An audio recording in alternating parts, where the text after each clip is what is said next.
My name's Anna, and I'm based in Halifax, Nova Scotia. And I work as a program manager for the Blue Futures Pathways program. And so my work is really around education and supporting youth to work in the sustainable blue economy.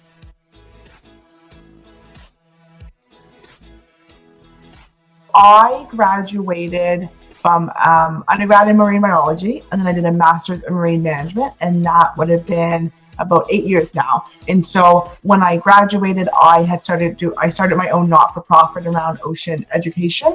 And then from there, it led me to meet some incredible people. I met Dr. Sherry Scully, who was at that time with the Center for Ocean Ventures and Entrepreneurship. And I got involved with their projects in the Cove Workforce Initiative. And then that led me to Students on Ice. So I've actually only been with Students on Ice now for about 3 months, just over 3 months.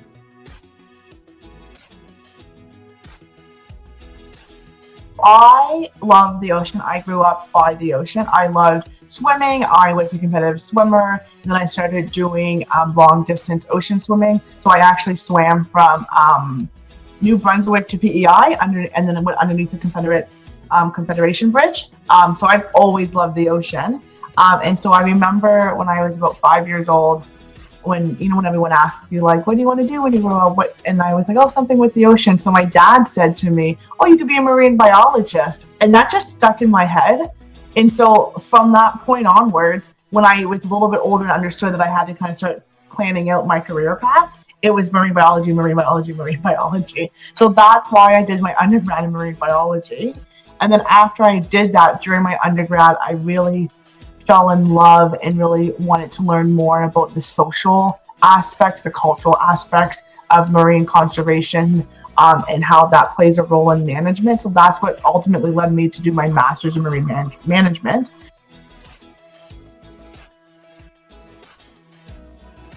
The biggest advice I would give is think big and think outside of the box. If you asked me 15 years ago, would I be doing this job? No, I would think that I would be doing the much more, what I thought was more traditional marine biology of the science, the research, in a lab.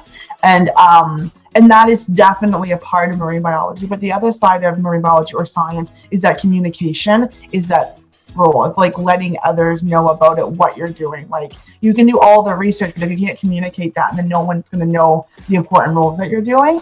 So I think the advice is to diversify your qualifications. So in undergrad, I did a lot under stats, I did a lot in the sociology, and that played a really big role. And just think outside the box and be open to opportunities and take them as they come.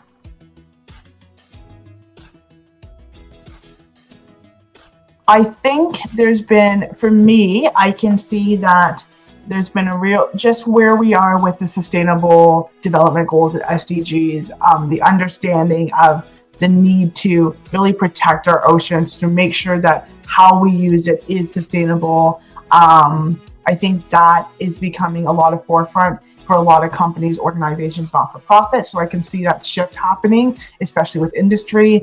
And I really can see this shift happening, especially in the work that I do, of industry, of everything not being so siloed. So industry and academia, not-for-profit, all of us working together for that common goal. I see that happening more and more, and I can see it's a great thing to see that.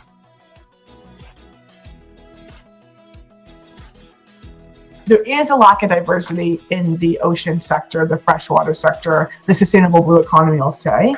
I think it's quite clear. I can see that when I go to conferences. I can see that when we're on panels. So the biggest change, and this is the type of work that the Blue Futures Pathways program is doing, is supporting and providing pathways for youth to enter the sustainable blue economy so it can be diverse. So it's understanding it's almost like a marketing question. It's like, how do we market this to youth, to the various backgrounds of youth? How do we make it more accessible? How do we make education more accessible? These are all the types of questions that we need to ask when we're talking about diversity within the sustainable blue economy.